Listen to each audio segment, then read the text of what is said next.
Welcome back everyone.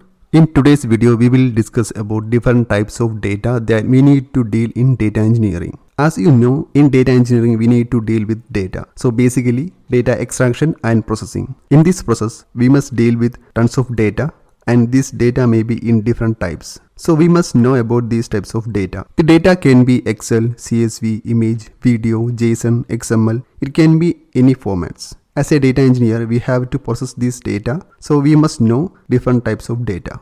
Mainly, this data is categorized into three types: structured data, semi-structured data, unstructured data. First, we look into the structured data. So in structured data, as the name suggests, the data is well structured. It is well organized with fixed schema. Also, data will be in tabular format. All of the relational database are structured data. We can easily access the data using SQL.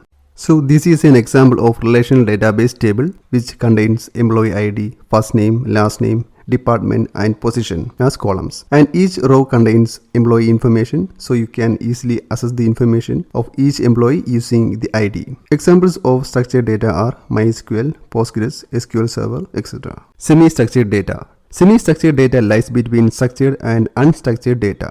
These data have loose schema, means it doesn't have a strict schema, and structure of the data is flexible. These type of data can be represented in JSON, XML or key value pairs. So basically, semi-structured data are partially structured. It doesn't have any tabular format, but it contains data. Semi-structured data supports a hierarchical data structure that contains nested information. Examples of semi-structured data are JSON, XML, NoSQL databases like MongoDB, Cassandra, etc.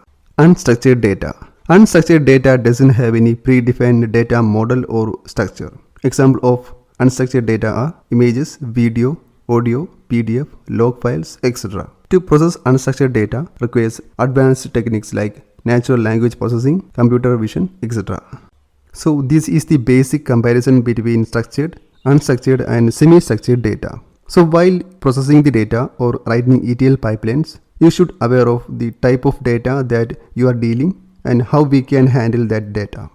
In GCP, we can use different database services for saving the different type of data.